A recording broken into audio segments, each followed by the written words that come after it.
une belle introduction, tu vois, les Ouais. amours, amour toujours, mais amour difficile. Amour Bon. toujours, amour difficile, amour parfois. Voilà.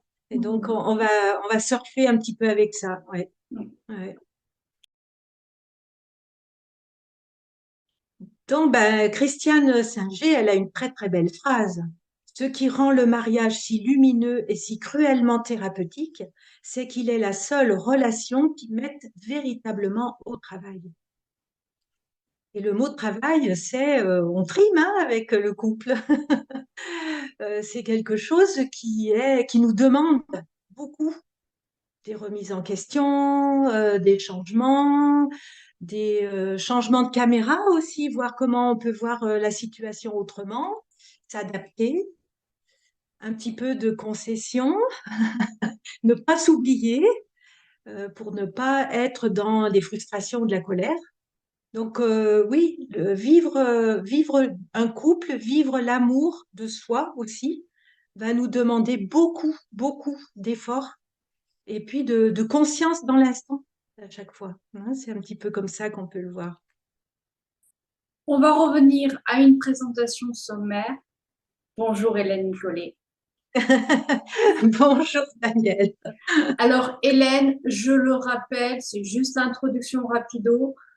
Tu es détective des mémoires transgénérationnelles. C'est juste un intitulé que je trouve complètement magique. Donc j'aime bien le répéter aussi. Ça c'est pas mal. C'est pas mal. Tu es formatrice, tu es auteur, voilà, tu fais beaucoup de choses. Tu fais beaucoup de choses. Et aujourd'hui, comme on a vu dans l'introduction, on va parler des amours, mais des amours difficiles et toute cette hérédité que l'on porte à l'intérieur de soi sans s'en rendre compte. Alors peut-être déjà, qu'est-ce que ça veut dire un amour difficile pour toi? C'est Hmm, quoi? Ça pourrait être quoi? Parce que c'est important de l'aborder. oui, euh, on peut parfois juger un couple difficile alors que on est juste sur un juste chemin. Difficile dans le sens où vivre à deux ou vivre avec soi aussi, hein, ça nous demande toujours d'être très attentif, très prudent aussi, et puis de réajuster sans arrêt. C'est peut-être pour ça aussi que c'est compliqué, parce qu'il n'y a rien de linéaire. Il n'y a rien de ça sera toujours comme ça, et ou ça sera jamais comme ça. Jamais et toujours, hein, ces deux mots hein, qu'il faut peut-être oublier un peu. Et c'est en ce sens que c'est difficile, parce que ça vient nous titiller tout le temps, nous remettre en question. Chez la personne, si on vit en couple à deux, il va y avoir des choses nouvelles qu'on n'avait pas encore vues, qu'on n'avait pas osé voir ou qu'on n'avait pas envie de voir. Et c'est dans ce sens que ça peut être compliqué. Parce que certains jours, on va l'accepter, puis d'autres jours où ça sera un petit peu plus difficile. Voilà. Après, pour faire le lien avec le transgénérationnel, on est spectateur des couples de nos ascendants, entre autres de nos parents. Et en tant qu'enfant, on peut vivre difficilement le couple de nos parents et se retrouver à répéter dans notre vie, à notre grande âme, justement, s'entendre parler et dire certains mots qu'on a entendus qui nous ont fait souffrir. C'est en ce sens que ça peut être aussi difficile parce qu'il y a les échos hein, qui viennent des ascendants, en fait, hein, de nos ancêtres. Voilà. Et Donc, oui, et ce que tu dis, c'est très juste, parce que quand on parle d'amour et d'amour difficile, on va penser, premier réflexe, penser couple, penser union, mais il y a aussi le retour de l'amour à soi, et c'est peut-être complètement. aussi une des étapes, comme tu l'expliques là, c'est une des étapes dans les mots dans lesquels on s'est construit enfant, et Oui. c'est déjà un premier regard par rapport à qu'est-ce que l'amour pour nous. Là, on va aller peut-être plus loin en arrière dans les généalogies. C'est ces unions, ces amours difficiles, donc ils naissent à l'enfance, mais ils naissent aussi dans les générations précédentes. Oui. Euh, Qu'en est-il? Euh, En fait, on va porter en nous toutes les émotions. Et là, particulièrement comme le sujet, c'est le couple, on porte en nous les histoires des couples d'avant, d'autrefois. Les fiançailles rompues, les amours qui n'ont pas été acceptés dans le clan. Donc, la colère, l'injustice, la trahison, les frustrations. On va porter en nous les peurs de répéter dans notre couple des adultères, des vies doubles. On va porter dans notre couple des peurs de s'engager, des peurs de ne pas s'engager, des peurs de rater. Et donc, ça vient tout en écho de ces mémoires qui n'ont pas été suffisamment travaillées, élaborées et puis digérées, entre guillemets. Hein, c'est vraiment dans ce sens-là où nos cellules ont engrammé toutes ces histoires, parfois restées en suspens. On a tous dans le clan une vieille dame qui, même jeune, faisait déjà vieille, habillée en noir, et qui attendait indéfiniment le retour de son amoureux, un militaire qui est jamais revenu de la guerre, par exemple. On va avoir aussi peut-être en nous des envies de vivre des amours euh, qui sont un petit peu peut-être surprenantes, mais qui font écho à une histoire non résolue. Je pense à ces militaires qui partaient 2, 3 ans, qui étaient jeunes, qui étaient dans la force de l'âge et qui ont vécu dans le pays où ils étaient. Je pense à l'Algérie, en Allemagne et d'autres pays, en Pologne, etc. Et qui ont vécu des amours là-bas, mais qu'ils ont dû abandonner pour rentrer en France, où peut-être l'attendait déjà une famille. Et ça, on ne peut pas faire l'impasse de ces amours, parce que même si il y a eu tromperie dans le couple officiel, il y a eu aussi des histoires d'amour. C'est en ce sens que l'amour peut être difficile. Parce que quand on voit, par exemple, comment ont été traitées les femmes qui ont vécu un bel amour avec un Allemand, à l'époque, c'était une trahison, elles ont été tondues, elles ont été vraiment montrées du doigt, éjectées de la famille, bien souvent. Et en se remettant dans le contexte, elles ont pu vivre de très belles amours. Et donc, chez les descendants, ça va envoyer des infos comme quoi l'amour est compliqué. L'amour, c'est difficile. Comment il va être vu? Est-ce que j'ai le droit? Voilà. Hein, donc, il y a toutes ces histoires qui n'ont pas été suffisamment élaborées sur le plan émotionnel et qui vont, bien sûr, laisser des traces. Et là, tu donnes des exemples qui sont quand même assez parlants, assez concrets. Donc, je vais revenir peut-être sur tes exemples. On va éventuellement les décrire plus en profondeur. Là, tu parlais de cette fameuse Ouais, attente d'une femme ou d'une fiancée, ou même d'une mère ou d'une sœur, hein, parce que l'attente, elle n'est pas que dans la complètement, relation sentimentale, complètement. d'un retour hypothétique. Dans le présent, ça peut générer quoi sur ceux qui sont dans le présent? Par exemple, on se repositionne parce qu'on va rester dans une généalogie courte. On va se positionner sur un siècle et demi en arrière. Une guerre, un mari ou un compagnon ou un père de famille qui va à la guerre par obligation et qui Oui. ne revient pas. Mm. Aujourd'hui, dans le présent, de s'aligner de ceux qui sont porteurs de ces mémoires, qu'est-ce que ça peut générer dans la Ça peut, difficulté des relations? ouais. Ça peut générer des vocations, entre guillemets, de célibat. Parce que, en fait, pourquoi je m'engagerais, moi, dans un couple avec le risque d'être dans la douleur de la mort, de la perte de l'autre? Donc, la solution, mon cerveau contacte ça, la solution, c'est de rester seul. Il va y avoir des célibataires heureux parce qu'ils ont choisi, mais en conscience, avec un travail. Et puis, il y a les célibataires où ben, ça ne fonctionne pas, ça ne fonctionne jamais. Parce qu'en fait, c'est bloqué par certaines peurs qui ne leur appartiennent pas. Et là, ça peut être le cas. Comment je pourrais m'engager, me marier, si il y a malheur au-dessus de moi, dans les couples qui ont existé avant moi? La solution, c'est on ne s'engage pas. Donc, il peut y avoir aussi des impossibilités de rester en couple longtemps. Il y a des personnes qui vont me dire, ben moi, tous les 2 ou 3 ans, je quitte. Qu'est-ce qui s'est passé pour un couple? C'est une des pistes qui a duré 2 ou 3 ans. Et on peut trouver justement, eh bien, le jeune militaire qui est parti au bout de 2 ans de mariage et à 3 ans de mariage, on a appris son décès. Ça peut être ça. Voilà. Alors, je dis ça peut parce que c'est pas, bien sûr, hein, aussi facile que ça. Sinon, on serait pas en thérapie. On aurait déjà trouvé toutes les solutions. Voilà. Mais Il sans y a que aussi, c'est... je Oui, te coupe, vas-y. il y a aussi le sentiment d'attente, quelque part, qui peut Oui, être limitant. C'est-à-dire dans la oui, dimension intergénérationnelle, il y a ce côté de fidélité. C'est-à-dire que si on se met en couple avec quelqu'un, quelque part, on rompt la fidélité de l'être aimé, de l'être attendu. C'est oui, vrai. Il y a tout à aussi. fait. Alors, je te rejoins pour la notion d'attente. Il peut y avoir des couples qui s'attendent toute leur vie, qui ne vivent pas ensemble. On va trouver l'homme idéal, parce que c'est toujours des personnes idéales, faut pas oublier, hein. Même quand on divorce, c'est la personne parfaite pour nous faire évoluer. Et on va trouver des couples qui ne vivent pas forcément ensemble.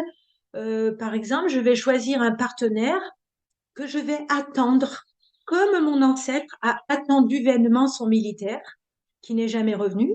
Mais moi, je vais trouver un homme qui part par monts et par vaux pour son boulot et que j'attends. 1 semaine, 2 semaines, parce qu'il revient peut-être une fois tous les 15 jours ou une fois par mois, ou il part en mission en expatriation 6 mois. Et donc voilà, il va y avoir aussi cette reproduction d'un schéma qui a existé, mais un peu plus heureux, puisqu'il revient. Mais quand même difficile à vivre dans le quotidien. Et tant que je n'ai pas compris que mon ancêtre qui attendait vainement son militaire avait peut-être besoin d'exprimer des émotions, tant que je n'ai pas compris ça, je vais accepter plus ou moins ce couple que j'ai choisi.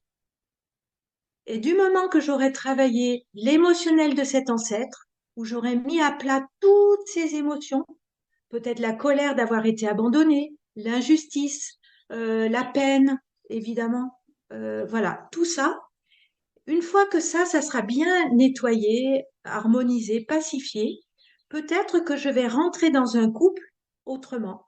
Et cet homme qui est peut-être à l'autre bout du monde une partie de sa vie professionnelle, peut-être va chercher à se rapprocher de moi, trouver un autre job, etc. Ça va pacifier aussi la difficulté et donc les écueils de mon couple.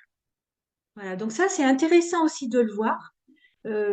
Quand il y a quelque chose qui est pacifié sur le plan émotionnel dans le transgénérationnel, on va avoir une vie qui change, qui va s'harmoniser autrement. Et sans forcément parler de ce que l'on fait comme travail. C'est ça aussi le côté un peu, entre guillemets, magique. Et on peut voir aussi certaines relations dites difficiles avec des corporations spécifiques. C'est-à-dire, toujours dans sa vie, chercher à être en couple, inconsciemment peut-être aussi, à être en couple avec une personne dans une catégorie professionnelle. Par exemple, un pompier, un infirmier, un policier, un militaire. Est-ce Oui, que l'impact transgénérationnel a aussi ses conséquences là? oui, oui, oui, oui.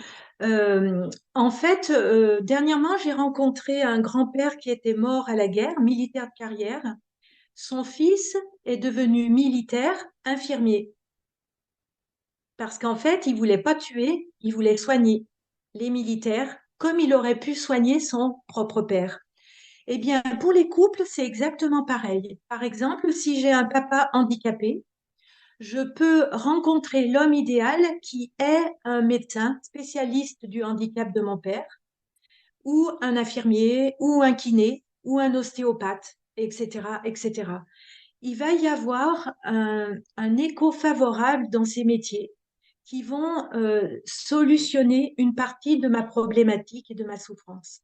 C'est-à-dire que j'avais quelqu'un dans mon entourage qui disait, en fait, les couples, les partenaires, c'est comme une économie de marché. Il y a une utilité. Et en fait, quand je rencontre un partenaire de vie, j'ai une utilité pour lui, pour solutionner des problématiques, et lui a une utilité pour moi pendant quelque temps. C'est peut-être aussi parfois l'explication de certaines séparations où à un moment donné, on a suffisamment travaillé sur nos histoires à deux, en couple, pour se lancer dans autre chose. Ou alors, on repart sur un nouveau contrat. Voilà. Hein, donc, il y a vraiment ces arbres qui se font miroir. Il n'y a aucun hasard dans la rencontre d'un partenaire. Le partenaire est toujours la bonne personne au bon moment de notre vie pour nous faire comprendre quelque chose.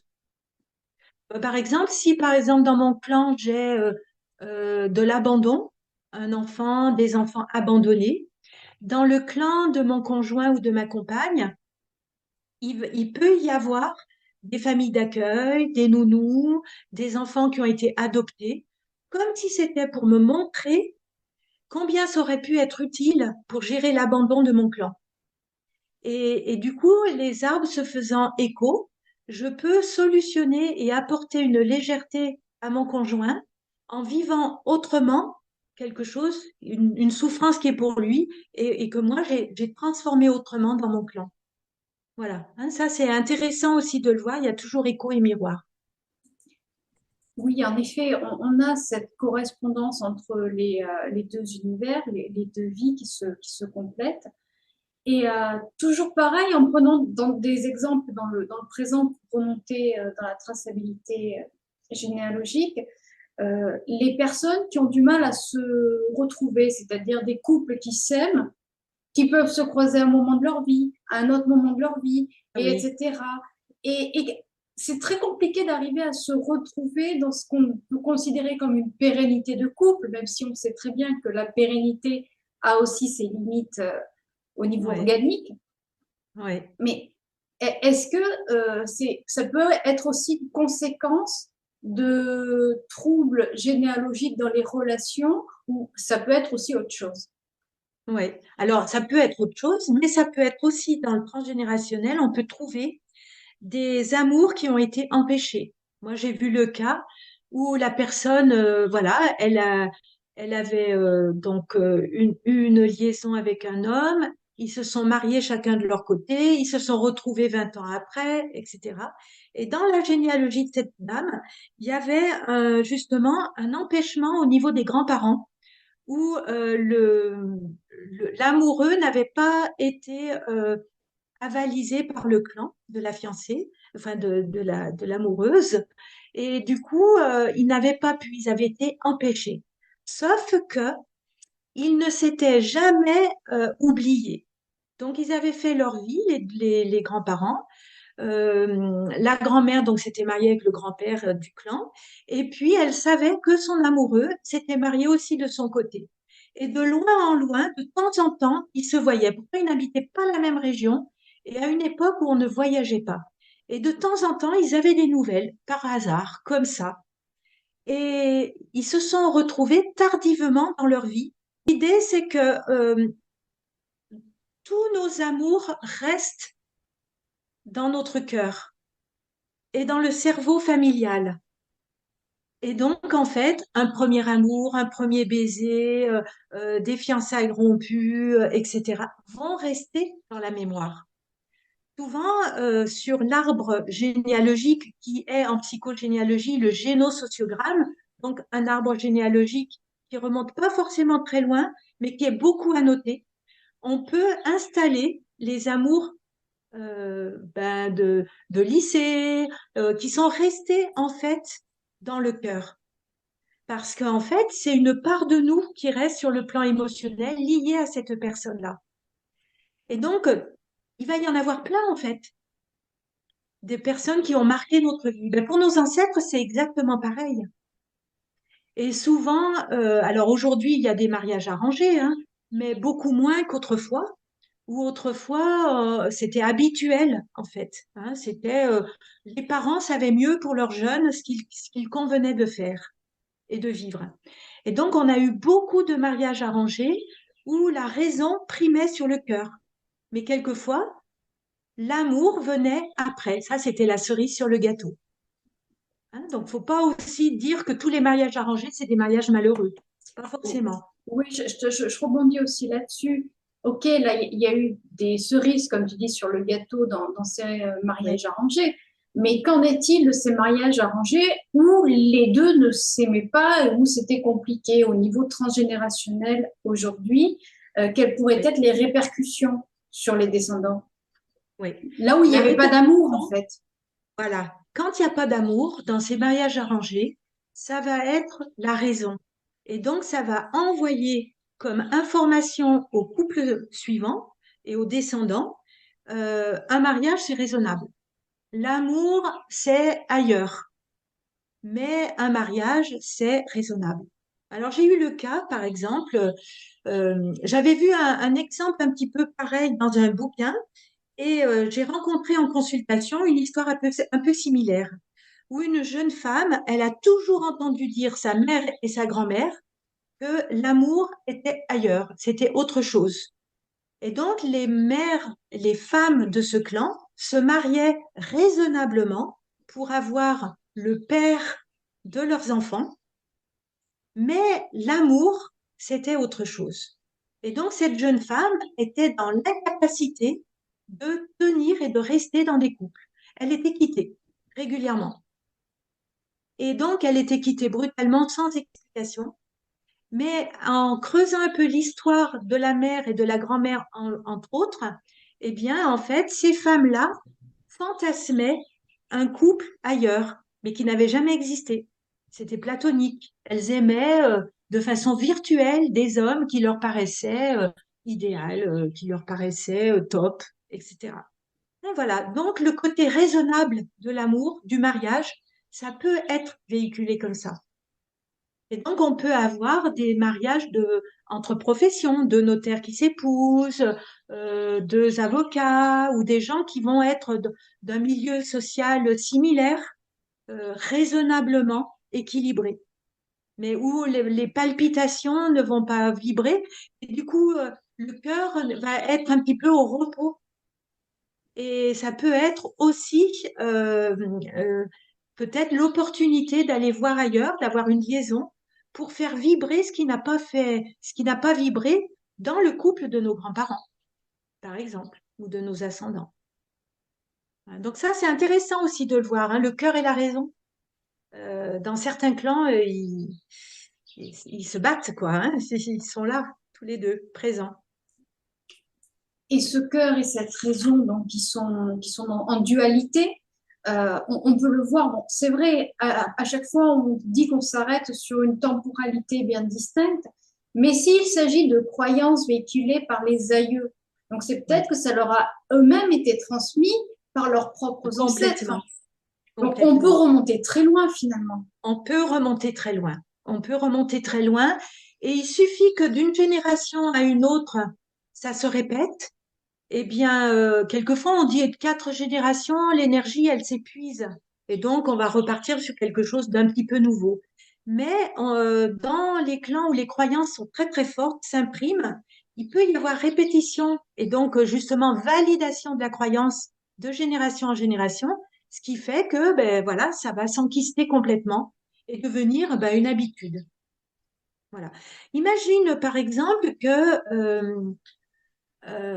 un grand-père vit une belle histoire d'amour, il est marié, il est heureux, mais en même temps, il a une liaison.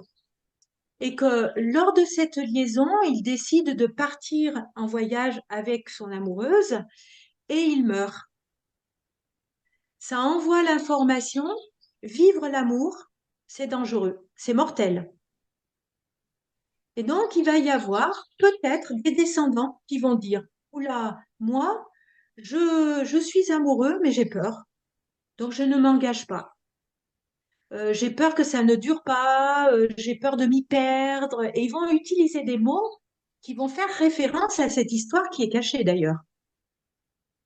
Et quand cet amoureux grand-père est mort, on a dit qu'il avait fait une crise cardiaque, mais on n'a pas plus expliqué. On n'a pas dit que, par exemple, c'était lors de cet adultère et de ce voyage en catimini. Si c'était dit, il n'y aurait pas de pression. Oui, il a été volage, oui, c'est triste, mais c'est tout. Or là, comme il y a un secret, ça va justement véhiculer autre chose. Et chez les descendants, il peut y avoir une crainte exacerbée d'entrer en couple, de vivre le vrai amour. Donc, on peut vivre après des amours raisonnables, où le palpitant ne se met pas trop en service et que ben, les petits papillons dans le ventre, on n'en a pas trop, mais c'est plus sage. Voilà. Hein, c'est un petit peu comme ça que ça peut se véhiculer. Je vais revenir sur l'exemple justement des relations euh, interculturelles, hein, notamment pendant les guerres, et Ah oui. aujourd'hui les impacts qu'elles peuvent avoir dans le présent pour les familles. Tu parlais tout à l'heure mais de toute cette pluralité de rencontres qu'ont pu avoir nos aïeux et que nous avons aujourd'hui. Il ne faut pas oublier qu'aujourd'hui, nos réseaux, nos liens sociaux sont beaucoup plus vastes qu'ils ne l'étaient à l'époque. Donc, ils n'avaient pas les mêmes rapports à l'extérieur que nous avons aujourd'hui. Et ces impacts interculturels, bon, on prend l'exemple de la Seconde Guerre mondiale, parce que ça a été quand même un grand mouvement, hein, malheureusement, mais ça a été toute époque confondue, toute époque de guerre où il y a eu ces relations de couple, consenties ou non, parce que ça Oui, aussi, on l'abordera tout à l'heure, mais il y a aussi oui, ce côté plus violent hein, dans les mémoires bien sûr. cellulaires. Mais là, je vais juste, dans cette parenthèse-là, mais aujourd'hui, est-ce que un descendant d'une personne qui a eu une relation consentie, on va rester dans le consenti, Oui, avec un militaire ou pas forcément un militaire, une personne d'une autre oui, région ethnique ou d'une autre nationalité en période de guerre, oui. quelles peuvent être les conséquences pour cette personne dans le présent? Je ne sais pas si Hmm. ma question elle est claire. Oui, oui, oui. On va prendre l'hypothèse un jeune militaire, un appelé, qui part en Algérie. Ils partent, à l'époque, c'était 18 mois, 2 ans, voire plus. Il tombe amoureuse d'une Algérienne, d'une personne là-bas. L'information, c'est on trouve l'amour loin, dans un pays étranger, ou avec une ou un étranger. Donc chez les descendants, il peut y avoir irruption dans une vie, dans un clan bien français, etc. Brutalement, l'attrait de la musique maghrébine, par exemple. Euh, on va rencontrer un amoureux maghrébin, comme ça, sans raison, sans savoir. Voilà, on est comme téléguidé à vivre ça. Ce militaire, il revient et donc il va garder en mémoire ce qu'il aurait pu vivre là-bas, ce qui n'a pas pu se faire parce qu'il est loyal à son clan, donc il rentre, etc. Donc aussi, la difficulté de certains couples chez les descendants de vivre vraiment ce qu'ils veulent et de faire accepter leurs couples qui peuvent être atypiques. Et donc, chez d'autres descendants, il va y avoir peut-être, je suis militaire à l'étranger, j'ai envie d'aller habiter en Algérie, sans savoir pourquoi. J'ai un poste, je suis mutée là-bas, sans savoir pourquoi. Ça peut être vraiment, j'ai un enfant et j'ai envie de l'appeler avec un prénom maghrébin, je sais même pas pourquoi. Voilà, hein? Donc, il va y avoir des petits échos comme ça. À charge pour les descendants de décrypter d'où ça vient. Ce besoin, ce hobby, cette envie, cet attrait, en fait, cette attirance. Voilà. Et pour tous les pays, c'est comme ça. Hein, on a vu, par exemple, un grand-père partir faire la guerre en Australie. Eh bien, chez les descendants, il y a eu un attrait pour l'Australie. Alors, aujourd'hui, tu me diras, il y a beaucoup d'attrait pour ce pays, mais à une époque où ça ne se faisait pas tout à fait encore. C'était loin, c'est à l'autre bout du monde, etc. Ben, il y avait cet attrait. Ou alors le goût du kangourou. Cet animal, on a un engouement pour lui. C'est vraiment comme certains ont pour la chouette. Ben, là, c'était le kangourou. Voilà, donc il y a un retour. Un retour finalement aux origines. Ouais. Oui, en fait, mais de la même façon, de façon plus légère, un grand-père qui a adoré voyager en Italie, par exemple, il peut y avoir chez des descendants un attrait. Hein. Donc, pour ce pays-là, pour la langue, pour la culture, la cuisine, etc. Donc ça, c'est bien de le voir. Quand il y a insistance sur plusieurs descendants sur le même pays, là, il faut s'interroger. Parce que c'est une histoire qui demande à être, qui envoie des messages, là, pour le coup. Hein, donc, il faut décrypter un petit peu. Voilà. Au lieu d'être trop dans les dimensions géographiques, on va vraiment rester sur cet esprit d'amour et de relation. Et des relations qui, aujourd'hui, des personnes qui ont l'impression de se connaître, au-delà de Ah tout, oui, qui ont l'impression de se connaître. Et c'est peut-être aussi se dire, c'est lui, c'est elle, et le savoir instinctivement, même si d'autres paramètres autour entravent. Est-ce que c'est aussi un impact transgénérationnel ou un impact karmique? Comme on a vu, il y a de multiples oui, voilà, possibilités. Là, voilà, on est vraiment bien sur sûr, transgénérationnel. Donc, quelles sont les raisons de ces c'est impacts ça, transgénérationnels? c'est ça.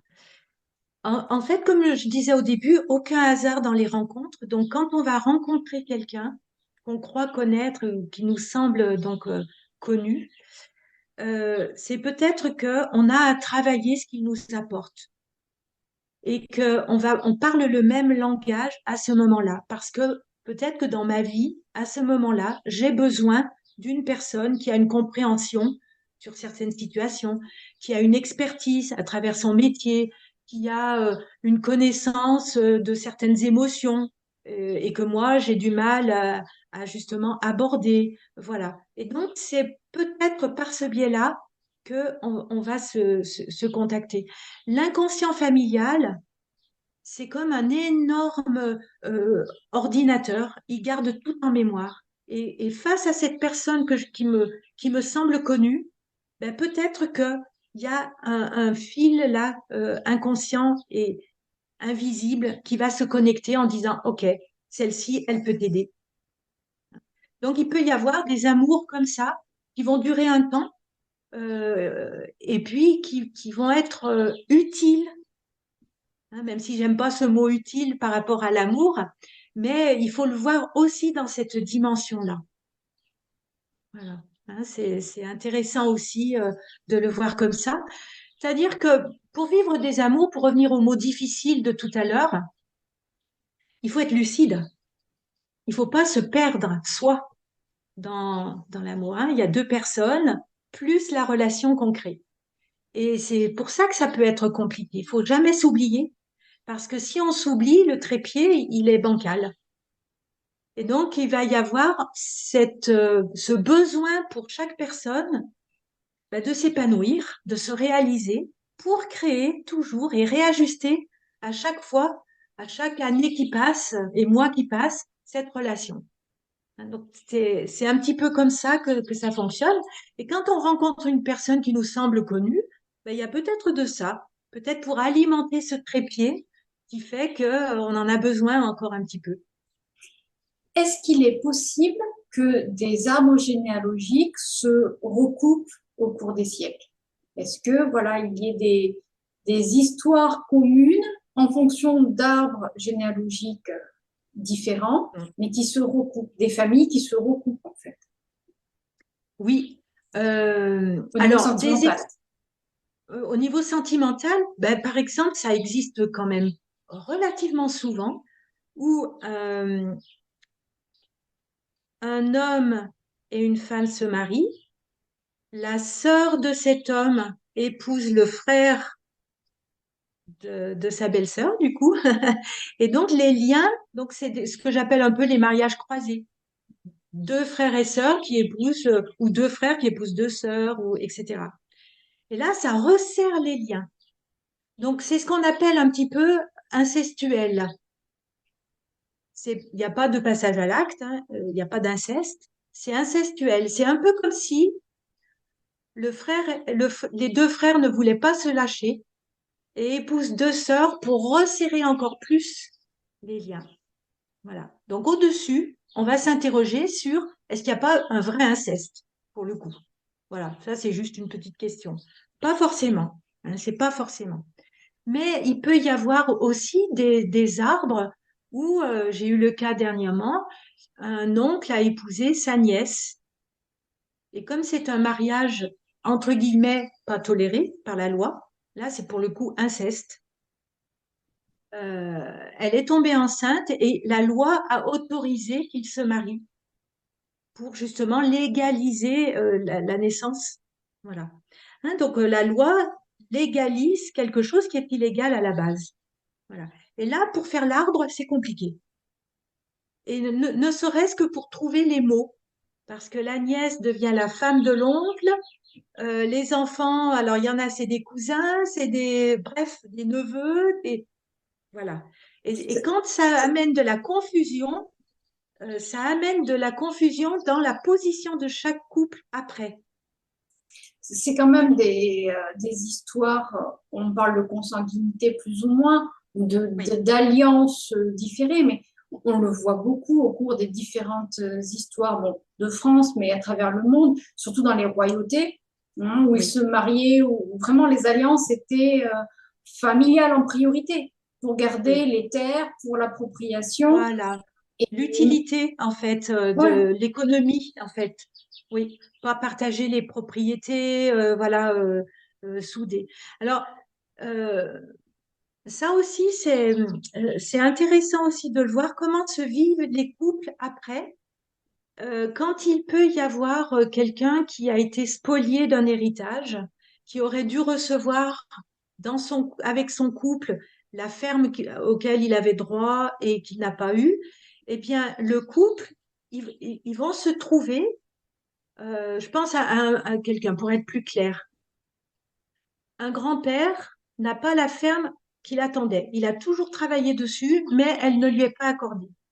Donc, il est obligé de partir. Il se marie et il a plein d'enfants, dont une fille qui choisit l'homme idéal qui ne veut qu'un enfant. Elle aussi. Parce qu'elle a dit, je ne veux pas répéter la spoliation de mon père. Il a tellement souffert et j'en ai tellement bavé en tant qu'enfant d'entendre cette histoire malheureuse. Eh bien, je vais trouver l'homme idéal qui ne veut qu'un enfant. Et un enfant, ça solutionne, et c'est la solution que le grand-père, normalement, aurait dû vivre. Voilà. Hein, donc, on va trouver comme ça. Alors, ça peut être une connivence, une complicité immédiate qui s'installe entre les deux partenaires, mais parce qu'en fait, ils ont eu la même problématique en écho. Et d'ailleurs, souvent, quand je bloque avec un arbre en consultation sur un secret, par exemple, qu'est-ce que ça peut être comme secret? En regardant l'arbre du conjoint, il peut nous donner des pistes. Cet arbre, on est distancé un peu plus affectivement et on peut le regarder d'un air un petit peu plus lucide. On n'est pas piégé dans l'affectif comme dans notre histoire à nous. Et donc, du coup, il va nous apporter peut-être des éléments. Donc, c'est intéressant aussi de le voir sous ce biais-là. Et dans ce que tu dis, ça peut être aussi intéressant d'observer parce que souvent, hein, dans les recherches individuelles en généalogie classique, on peut avoir une traçabilité d'un côté, mais avec beaucoup de blanc, par exemple, de l'autre.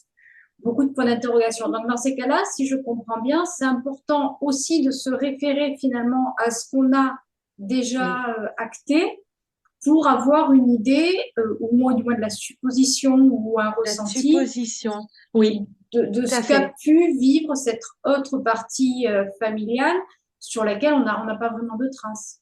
C'est ça? Voilà, c'est ça. En fait, on va supposer et notre corps va vibrer sur les suppositions. Ah oui, là, je sens que c'est juste. Ah oui, oh ben non, là, non. Voilà. Et on va tâtonner comme ça. Et on va lancer des choses en faisant de l'histoire, de la géographie, le contexte régional, etc. Et on s'approche de certaines choses. Autre chose aussi, et je tenais à le dire là, dans les mariages difficiles, on peut s'auto-saboter complètement. S'auto-saboter son couple, même s'il y a beaucoup d'amour, en ne s'autorisant pas à vivre la joie, le plaisir, le bonheur, l'amour. Parce que peut-être qu'on a une mère qui aurait toujours voulu divorcer, qui ne l'a pas fait, qui a été malheureuse. On a eu un grand-père qui aurait voulu vivre avec une autre femme et il ne se l'est pas autorisé, etc. Et donc, les amours malheureux au-dessus peuvent nous impacter, c'est-à-dire j'ai tout dans la vie, j'aime mon mari, je suis heureuse, etc. Mais je vais trouver des petites choses qui vont affaiblir le niveau de mon bonheur pour être en loyauté avec mes ascendants. Je ne peux pas faire l'injure d'arriver dans ma famille avec la banane, le sourire, etc., si je sens qu'ils ont tous été plus ou moins malheureux. Et ça arrive vraiment 9 fois sur 10, on s'auto-sabote. Alors là, pour le couple, mais aussi pour plein de choses, hein, pour le professionnel, pour les liens sociaux, amicaux, etc., etc. Ne pas s'autoriser ce que nos ancêtres, voilà, en loyauté. Et on est tous des bons garçons et des bonnes filles loyales. Donc, il y a aussi ce côté-là. Est-ce que je vais au bout de mon histoire? Est-ce que je ne rejette pas trop vite mon conjoint sous prétexte que je le comprends plus, qu'il est trop, qu'il n'est pas assez, etc. Mais peut-être en fidélité avec mon clan. On est tiraillé, hein, avec ces deux loyautés. Le couple, je bascule complètement et je fais mon clan à moi, ou alors je reste fidèle à mon clan d'origine et là, je peux me saboter. En parlant de fidélité, il y a aussi une autre perspective des relations difficiles. Ce sont les personnes qui vont instinctivement aller vers des relations toxiques, violentes, agressives, et qui n'arrivent pas à s'en sortir ou même peut-être souvent ne le perçoivent pas.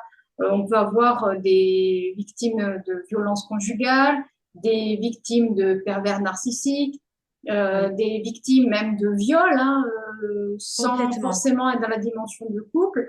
Et là, quels seraient des impacts dus aux générations précédentes? Ouais. Si je rencontre de façon récurrente un pervers narcissique ou une, peut-être que je n'ai pas mis les mots dans mon clan par rapport à certaines personnes. On va vers ce qu'on connaît aussi. C'est plus facile. Dans l'ornière familiale, il y a vraiment tout. Et donc, je vais rester dans un schéma qui peut-être existe dans mon clan. Mais je n'ai pas osé poser le mot sur mon père, ma mère, qui aurait pu être perverse ou pervers. Bref, tu vois, donc ça va se nicher aussi. Peut-être que mon grand-père a toujours été perverse, mais je préfère le voir sur mon partenaire parce que le partenaire, faut pas l'oublier, c'est un étranger. Il n'a pas le même sang que moi. Donc c'est plus facile. Et souvent, c'est des bons boucs émissaires, des bons punching balls. C'est eux qui nous font avancer. Et si, par exemple, de façon récurrente, dans une même génération, il y a des rencontres de perverses, eh bien, c'est bon d'aller voir, vu les répétitions, de voir qu'est-ce qui se passe dans le clan. Et en dénouant ce qui s'est passé, en osant mettre des mots sur le comportement de certains ascendants, je vais mettre de l'émotionnel et je vais nettoyer cet émotionnel, le pacifier, l'évacuer. Et moi, je n'aurai plus ce besoin parce que ça sera suffisamment élaboré à mon niveau. Donc, ça demande vraiment un grand travail de mise à jour de qui était qui vraiment dans chaque couple. Mais je le vois, par exemple, quand les personnes construisent leur arbre, je ne donne aucune consigne. Chacun va écrire à la main la place de chacun, le père, la mère, le grand-père, la grand-mère, etc. Et quelquefois, on a sur le papier des polarités qui sont inversées. C'est-à-dire qu'à la place des femmes, on va avoir arrivé un homme.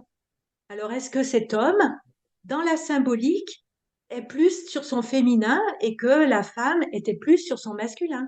Là aussi, ça va engendrer peut-être des difficultés de se poser dans le couple, d'accepter son féminin, de ne pas être toujours sur son masculin à agir à la place de l'homme et lui laisser sa place, hein, de s'épanouir dans ce couple-là en termes de polarité. Donc voilà, c'est intéressant aussi de le voir comment ça circule comme ça, de génération en génération. Et puis tu as abordé l'histoire du viol de l'abus, hein, de la violence dans un couple. Quand un enfant a été conçu sur un viol, par exemple, dans le couple, il y a eu de la violence. Le couple s'est marié ou pas, est resté ensemble ou pas, peu importe. Euh, et l'enfant qui grandit va penser que, avec ces cellules qui ont engrammé toute la violence, va penser que c'est un rapport de force, que le couple, ben, il faut se battre, qu'il faut être violent. Donc, il peut répéter inconsciemment, ou alors être dans un rapport de force où il faut toujours se battre. Et on a des couples qui se déchirent. Alors, je ne veux pas dire que tous les couples qui se déchirent, et c'est lié à un viol au-dessus, hein, mais il peut y avoir des actes de violence au-dessus qui viennent se répéter ainsi et se mettre en scène. Et il y a aussi ces mécanismes de la violence, je dirais de la violence quotidienne, des personnes qui, en couple, ne savent pas fonctionner différemment que par un comportement agressif, mais pas forcément méchant. Oui, Et, et on le voit souvent quand il y a un couple qui dure longtemps, ces relations un peu piquantes, oui, quand un des oui, deux décède, ben, l'autre se retrouve complètement désabusé, déstabilisé et ne oui, sait pas reconstruire une relation sans ces petits pics quotidiens qu'il ou c'est elle avait ça. l'habitude de générer. Là aussi, c'est toujours un impact conséquence Alors, ça peut tension. l'être. Ça peut l'être parce que si, par exemple, j'ai adoré mes grands-parents maternels et qui s'envoyaient toujours des pics, mais qui s'adoraient, mais quand même, ils s'envoyaient des pics. Moi, je peux, par ricochet, choisir un homme qui me titillera tout le temps et que je répondrai. Je suis la digne fille loyale du clan. Oui, Comme si je n'en voulais pas. mais les Ouais. enfants qui naissent dans un couple comme ça, quels sont les impacts après? Et ils sont habitués, donc ils pensent que vivre en couple, c'est ça. Jusqu'à ce que quelqu'un leur ouvre les yeux. Peut-être ça peut être le couple des parents d'un copain, d'une copine, où ils voient que ben non, c'est pas que ça. Mais il faut un travail parce que ça mobilise justement là sur la difficulté de ne plus être loyal sur cette partie-là. On n'est pas obligé de répéter ce qui est mauvais pour nous.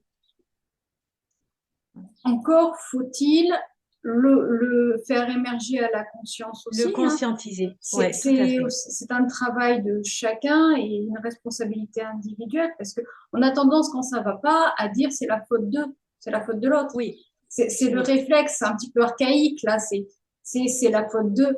Euh, Peu de Alors bien personnes souvent, sont dans cette démarche de se poser la oui, question. oui.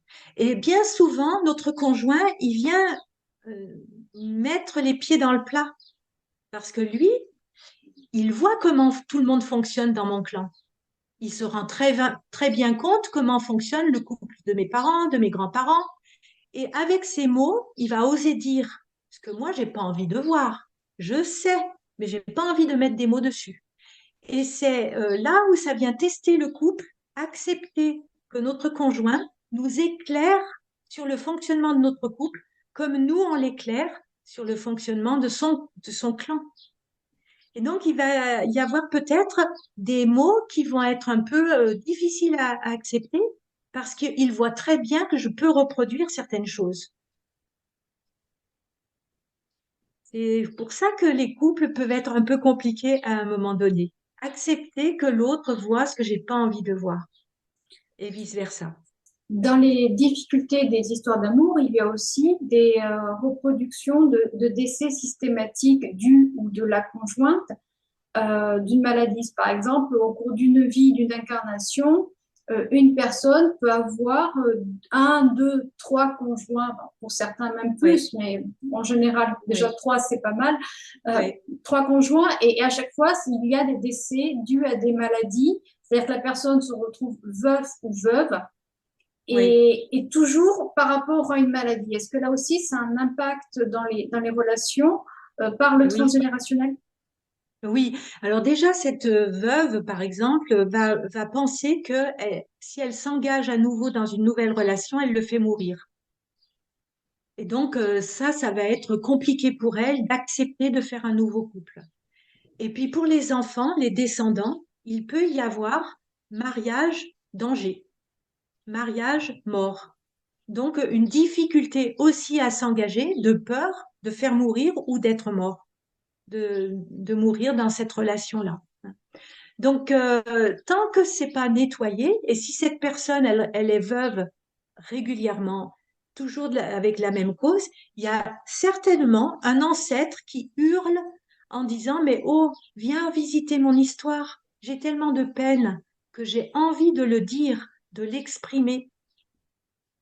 Et ça peut aider à fluidifier ces émotionnels-là. Vraiment. Donc, Ouais, non, mais encore ça, faut-il que la personne soit aussi dans cette ouverture-là. Ça, complètement. c'est pouvoir poser. De Oui, se dire, de prendre l'idée que ce qu'il ou elle traverse, c'est aussi c'est une ça. conséquence transgénérationnelle. Oui. Alors Et moi, j'ai été bénévole dans une association d'accompagnement de familles endeuillées, de personnes endeuillées. Et je l'ai rencontré dans les groupes de parole quelquefois où la personne, elle avait ce questionnement-là. Mais pourquoi est-ce que je répète ces mêmes situations et ces mêmes douleurs d'accompagner quelqu'un dans la maladie, par exemple? Voilà, hein, il y avait ce côté-là. Et l'idée, c'était de trouver peut-être des pistes par le transgénérationnel parce que c'était mon outil, mais aussi peut-être d'autres façons de voir les choses aussi, hein, d'autres techniques. Voilà. tout à fait. Euh, dans, euh, il y a un décalage aujourd'hui dans les couples entre la tradition, l'inconscient familial qui nous charge de toutes ces mémoires et qui va charger certains descendants particulièrement sur les couples et d'autres sur d'autres choses, et puis la modernité de la société actuelle. Autrefois, les couples, alors il y a eu des divorces, hein, parce que moi j'en vois quand même à des époques où ça se faisait pas beaucoup, mais c'était rare quand même. Il y avait le couple, c'est le ciment. On ne divorce pas et on va jusqu'au bout de notre vie. Et aujourd'hui, la société, elle évolue complètement. Ce qui fait ciment, c'est souvent l'enfant. Et donc, le couple, on zappe très facilement. Beaucoup peut-être trop. Avant de comprendre pourquoi on se sépare, on s'est déjà séparé. Au risque de répéter les mêmes situations. Parce que tant que on n'a pas compris dans la première ornière où on était tombé, ben, ça se reproduira. De la même façon qu'on peut épouser quelqu'un qui ressemble à notre père ou à notre mère, évidemment. Hein, donc, il y a aussi ça. Avant de zapper, faites attention. Et avant de recommencer un couple, voilà, prenez un temps où justement, euh, on a besoin de faire voilà, un éclairage, d'apporter euh, une conscience de ce qui s'est vécu avant de repartir dans quelque chose qui peut après se répéter, évidemment, à ce niveau-là. Là, tu parles du couple aujourd'hui. C'est vrai qu'on aura tendance à l'appeler, à le définir en tant que consommation. Hein, on est quand même une époque, un siècle de consommation. Et dans l'inconscient collectif, on va être aussi dans cette démarche de consommation du couple. Et on va transmettre aussi cette information-là de Complètement. se dire, si on fonctionne comme ça, c'est parce qu'on est dans la consommation du couple.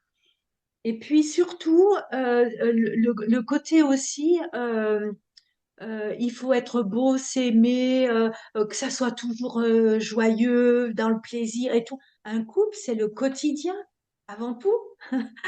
Et dans le quotidien, ben, il y a les petites choses du quotidien du quotidien qui peut agacer.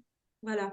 Et donc, on vit aussi à travers ben, la publicité, les films, etc., beaucoup d'idéalisme pour le couple. Et peut-être que autrefois c'était trop le raisonnable, mais aujourd'hui, on est parti trop dans il faut s'éclater à tout prix. Et on n'est plus sur la terre. La terre, c'est pour expérimenter quelque chose, une épreuve, une blessure, une émotion particulière qu'on doit travailler pour évoluer. Voilà. Et le couple, il est idéal pour ça. Et puis, c'est aussi rappeler que les difficultés que l'on rencontre aujourd'hui, même si ce sont des conséquences de situations passées, la manière dont on les traverse dans notre vie là, c'est un impact sur les descendants, sur les prochaines Complètement. générations. Complètement. Et donc, nos enfants, nos petits-enfants sont aux aguets de ce que l'on vit, de ce que l'on transmet.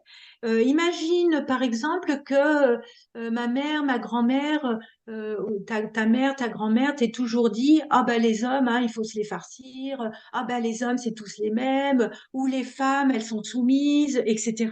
On a plein de phrases comme ça qui nous ont bercés pendant notre enfance. Et nous, on en a aussi face à nos enfants et petits-enfants. Et donc, voilà, c'est hyper important de faire attention à quels sont les mots, quelles sont les croyances, quelles sont les phrases qui m'ont impacté. Il y avait, dans un livre, j'ai trouvé, dans une famille très, très, très religieuse, aimer son prochain. Ben, il y avait une descendante, elle aimait toujours le prochain. Elle restait jamais en couple pour aimer le prochain qui allait arriver.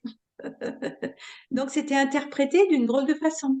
Il y a ça aussi, ce que tu dis, c'est très bien et ça me permet aussi de rebondir sur la suite. C'est-à-dire, il y a des personnes qui sont en quête, en attente de l'être idéal, de ce Complètement. fameux alter ego et qui n'arrivent pas à se mettre en couple parce qu'ils sont dans l'attente de cet être idéal ou qui, au contraire, auto-sabotent leur couple existant parce qu'ils sont toujours en attente de quelqu'un de mieux, plus en adéquation avec l'être profond. Et Oui, là aussi, c'est une conséquence transgénérationnelle ou c'est oui. juste culturel? En fait, nos conjoints, on les attire aussi par je vais essayer de faire aussi bien que mes parents, que mes grands-parents, ou au contraire, je vais rejeter le modèle qu'ils m'ont donné. Et en fait, si on idéalise un couple, un père, un frère, une sœur, une mère, une grand-mère, etc., on risque de ne pas voir les personnes qui se présentent à nous, parce qu'ils seront jamais à la hauteur. Si on a un héros dans le clan, tous ceux qui approchent de près ou de loin ne seront jamais à la hauteur. Donc c'est intéressant aussi de voir quelles sont les personnes qu'on idéalise, quels sont les couples qu'on croit parfaits dans le clan, parce qu'il n'y en a aucun. Et derrière la porte qui se referme de leur maison, on peut voir peut-être des choses qui ne sont pas celles qu'on a vues quand ils étaient à des fêtes de famille, etc. Moi, j'avais rencontré une jeune femme. Quand tu avais posé la question, quel est l'homme idéal, parce qu'elle était vraiment en difficulté de faire couple, de s'engager, de trouver, etc. Et elle avait répondu, ah ben, mon frère. Et cette jeune femme, son frère, ben, c'était tout. Voilà. Voilà, il réussissait dans sa vie, etc. Et donc, en fait, elle a pris conscience que il n'y avait pas deux frères qui existaient dans le monde. C'était même pas possible d'y penser. Et tout de suite, la pression est tombée. Et elle a trouvé quelqu'un qui lui convient et qui n'est pas son frère. Et voilà, elle a fait la part des choses. Donc, on peut idéaliser aussi une complicité qu'on avait avec nos frères et sœurs. La place dans la fratrie, elle est énorme pour les relations sociales. Et donc, il va y avoir une quête. Ah, si je retrouve quelqu'un avec qui je m'entendais bien, j'avais même pas besoin de dire un mot, on se parlait sans se parler, etc. Ben voilà. Et donc, est-ce qu'on va trouver? Hein, donc, l'idée, c'est vraiment de nettoyer toutes ces relations-là qui existent, ces liens qu'on aimerait reproduire, et puis pour pouvoir partir sur quelque chose de propre et neuf, pour que celui qui vient dans ma vie soit accueilli pour ce qu'il est, et pas pour remplacer, pour faire comme l'autre. Non, non, non, non, il peut pas. Et il peut s'épuiser d'ailleurs complètement. Et on va peut-être aller aussi sur une dernière parenthèse, histoire d'amour. Là, pour le coup, ça serait ceux qui décident de tomber en amour dans une religion. Je ne parle pas d'excès, mais vraiment ceux qui décident d'épouser la vocation de prêtre, d'imam, de sœur, de religieux, voilà. on est aussi dans une dimension d'amour, dans cette foi, dans cette croyance que ces Ouais, personnes mettent en place dans leur vie, dans leur existence. Et par ouais, rapport, pour certains, bah, l'accompagnement qu'il propose aux autres, hein, je pense à Sœur Emmanuelle oui. qui, dans sa vie, a décidé d'épouser cette vocation. Euh, Qu'en est-il par rapport au transgénérationnel? Quelles pourraient être les causes de ces conséquences? Ok. On s'est aperçu que quand il y a beaucoup de souffrance par rapport à des enfants, par exemple, qui sont morts jeunes, des bébés morts-nés, des maternités qui se passent mal, etc. Comment moi, je peux me marier et prendre le risque de mourir en couche ou de donner la mort à mon bébé qui naît et qui meurt? J'ai des craintes ancestrales qui ne m'appartiennent pas de reproduire ce schéma-là. Il peut y avoir, on l'a vu chez les descendants de nazis, la peur de transmettre le côté noir, hein, du clan. Et donc, il peut y avoir aussi des vocations religieuses.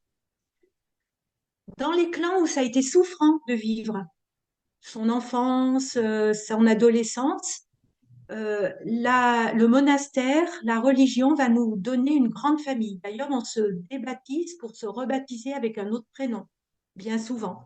On n'est plus appelé de la même façon.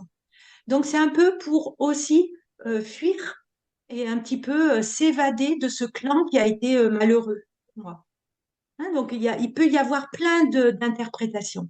Tous les couples malheureux peuvent aussi dire, ah ben, ça a été tellement malheureux que moi, je reste célibataire et vocation religieuse aussi. Voilà. Donc, Bon, ça, c'est intéressant. de toute façon, on ne peut pas explorer toutes les conséquences parce Non. qu'elles sont aussi individuelles et propres à Et chacun. familial à chacun, oui. Voilà, Mhm. donc j'invite pour ceux qui nous regardent à ne pas hésiter à peut-être en commentaire poser des questions à Hélène. Je sais que tu regardes de temps en temps, donc peut-être tu auras l'occasion de Mhm. répondre à un questionnement beaucoup plus spécifique. Mhm. On arrive au terme de ce bel échange, Hélène.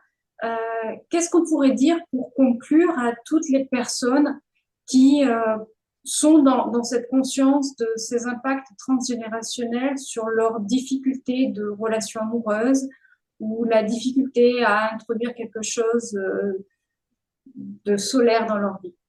Oui. Alors, le conjoint, la conjointe, elle amène quelque chose de neuf dans le clan. Donc, au départ, on est vraiment emballé par ce nouveau.